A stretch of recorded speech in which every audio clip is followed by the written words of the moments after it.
So people asked me if I was nervous this morning, and I said only about stepping on the stage. So,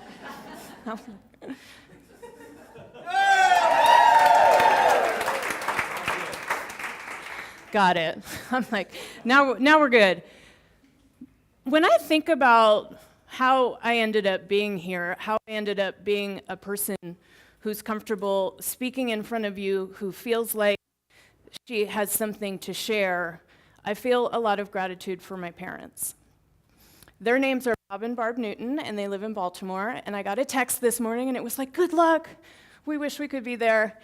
And they are two retired school teachers, and they spent their life devoted to two daughters, myself and my older sister. And in the 80s and 90s, when I was growing up, they told us, they were like, Lisa and Kate, you can be and do and express yourselves in any way you want. They were so clear about that. They said it all the time. And that made a big impact in my life. And I really ran with the self-expression part of that.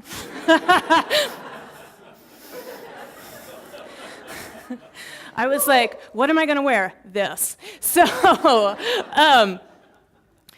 I loved it. I loved expressing myself. I started dancing, and I loved self-decoration. I put on a multitude of plays and dance performances in the basement that everyone had to watch over and over. And I loved to dress up. This is a picture of me. Yeah. It's a pretty sweet outfit. I was like, it won't fit anymore.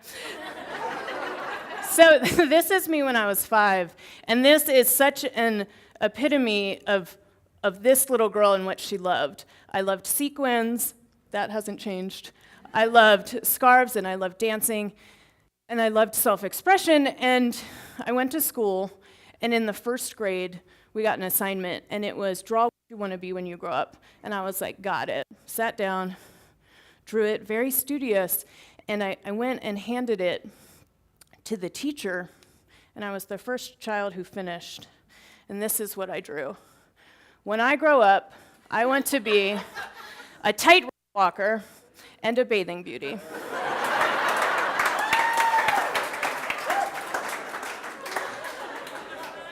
And I didn't make that up. And things work out. I mean, so. And my teacher was like, oh, and my lovely feminist parents were like, oh,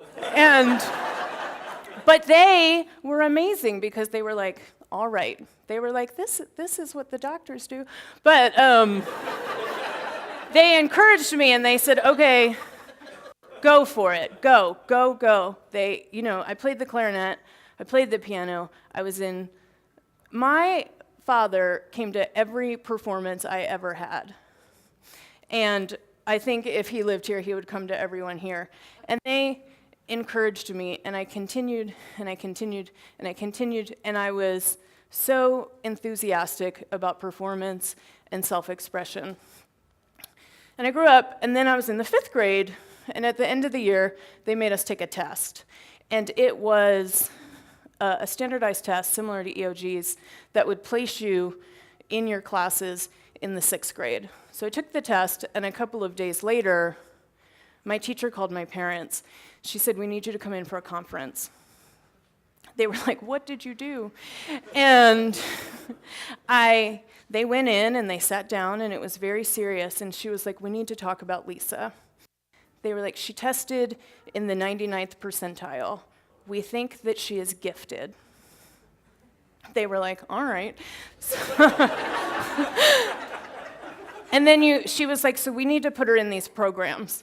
And we're going to put her in the accelerated programming, and we think that, she might be a genius. And so at that point, I was put in a program called Gifted and Talented, which is awful that you would call one group of children gifted and talented. And then they're like, here's everybody else. And I was given, at that point, a prescription for the rest of my life. They were like, here is a track that you are going to follow. Middle school is going to be about getting ready for high school. High school is about getting ready for these advanced placement tests. High school is about being the class president and doing the things that you need to do to get into college. And then in college, you're going to kind of do the same thing to get into graduate school or to get this fancy job. And this is where you're going. And this is what you get, Lisa, because of this test you took. And I took all those things that that little girl loved, and I put them over here. I still got to dance, I still got to do things, but for a girl like you, those things are nice, but they're not the focus on your life. You have to go to math camp. That is not an interesting place. I was like, where's the glitter? So some people want to go to math camp. I did not. So here's what you're going to do. You're not going to focus on this. You're going to focus on this. And here you go. And so I did it. I was a good kid. This is what they told me I was supposed to do to be successful. And I started an academic career that I would qualify as highly mediocre. I learned the art of getting an 80. I was like, I just have to skim these 4 pages, and if I needed to get my GPA up, I would get a 90. But I was not excited. I did not have the look on my face that that little girl had. And I was so sad every time I went to a dance class because I was like, I want to be here, don't want to be there. They're like, take the dance class, put it on your resume, keep going. So I was mediocre, and I remember so clearly my mom taking me to see Stomp, which is a musical performance, and I was crying because I was like, I want to do that. But I was on my path. So I kept going, went to college, got the fancy job. I worked at a place called the Corporate Executive Board. I don't even really know what they do. And there was a big staircase, and I was like, And neat. And I went from being mediocre to what I would call subpar. I was doing fine. I was in my very early 20s, and I was doing just enough, and I felt like just enough. I did not feel what that 5-year-old felt. And I didn't look happy. I wasn't happy. And then one day I was 24, and I had just gotten married, and the marriage was failing already. And I almost got fired from my job for a dumb mistake, and I was unhappy. And I was like, sat down, and I thought, I'm failing. I'm failing at what they told me I was supposed to be. I'm failing at being the genius that they said I could be. And I was sad. Honestly, I didn't really know what to do. I probably ate too much, I probably drank too much, and just sort of lived a mediocre life. And I went to take a dance class one day. I was trying to revive myself, and I took a hip-hop class. And after it, there was a woman named Artemis, and she was teaching a belly dance class. And I walked by on my way out, and I just stopped in the doorway because there were women of every age and every size dancing, and it was beautiful, and they were wearing sequins. And I was like, and I felt something. I felt something that I hadn't felt in a long time. I went in, and she was so welcoming to me, and she had a feather in her hair, and I was like, I mean, I had this moment, which I think happens to a lot of us, where you're like, oh, that's an adult too.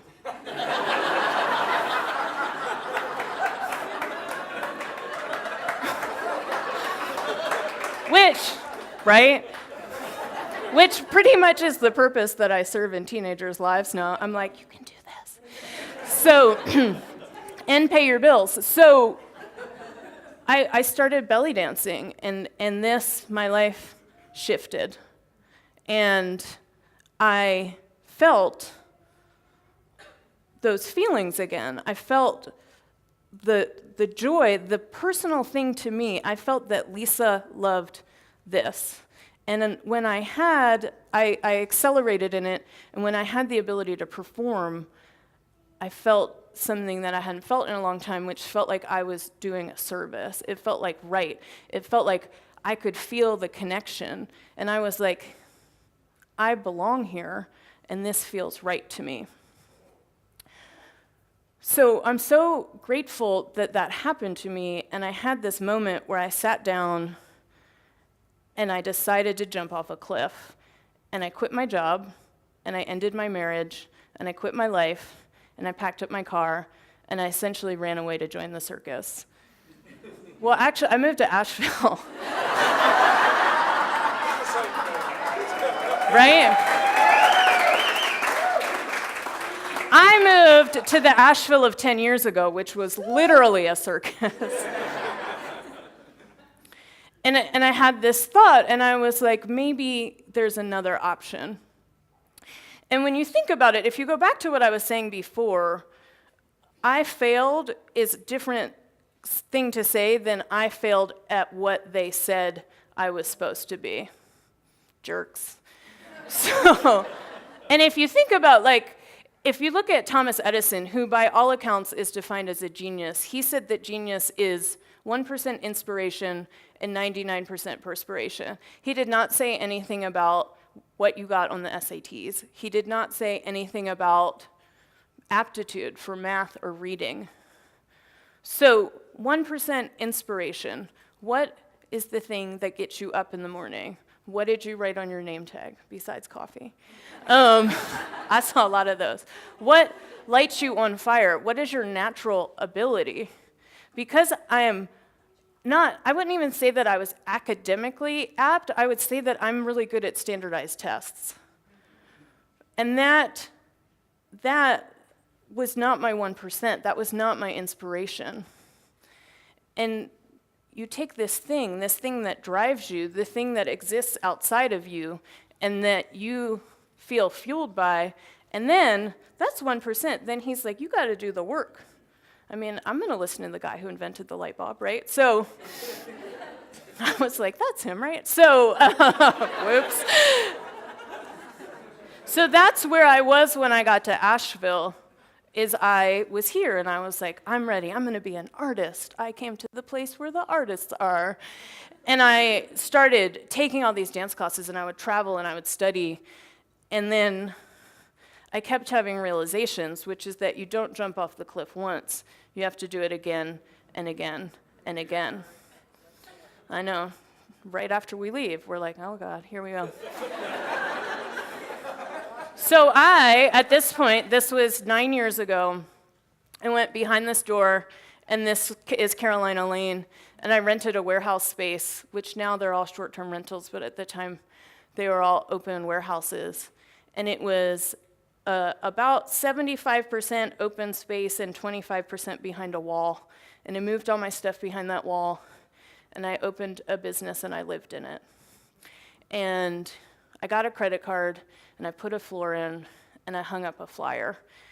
And I was like, I can teach you dance. And 2 people came, and I was like, wow. and 2 people showed up, and I taught them. And then 3 people showed up, and then Charlotte came, and Megan came, and people came, and they stayed. And I was like, the thing is, I knew it was working, and I wasn't failing because people kept coming. And that seems really obvious, but there are times in my life where I've been like, am I doing the right thing? But the business is working, and the life is working, and I'm happy. And so we moved into this studio, and it was slowly but surely.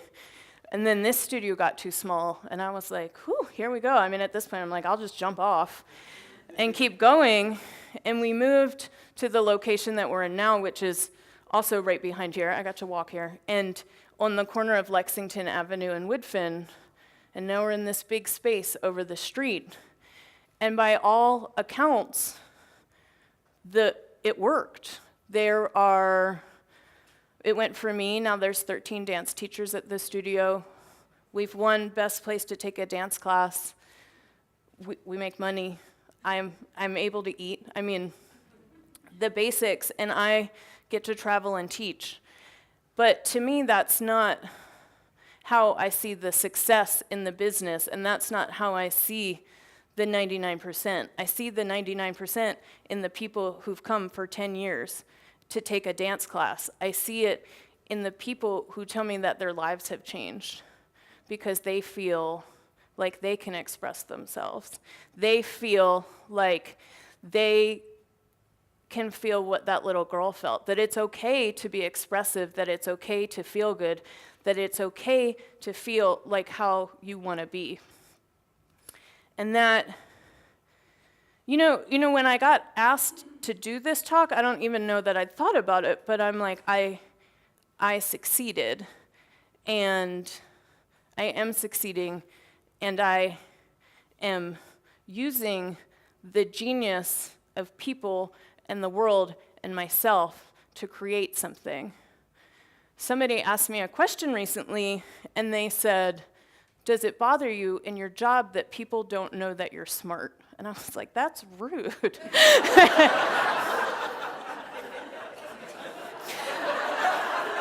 No, just kidding. But if that is how we're defining smart, by getting a good test score, then things are screwed up. There is nothing special about me. There's nothing special about what I've done. It's just that I connected the 1%, the inspiration, with the hard work. And I jumped off the cliff over and over and over again, and I listened to what I was supposed to do. I listened and I felt, and that's the genius. And I think that's the call to action for us, which is, especially as creative people, all of us, you go out and you say, what lights me on fire? What will I get up earlier then? Because you had to be here. And what will I stay up later then to do? And then I just do the work. And it's that easy. So, to conclude, I want to share with you how we can inspire other people. So, my mom couldn't find this drawing that I did, so my niece did it. And if there is a kindred spirit that I have in the world, it is my niece. She took ballet, and she said, I just want to dance free. And I was like, oh, I get you, girl. So that's us. And I bought her a sequin onesie for Christmas. So the lesson in this, and my conclusion, is that you take this and you walk out the door today and you figure out what lights me up. What am I so passionate about? And then just do the work.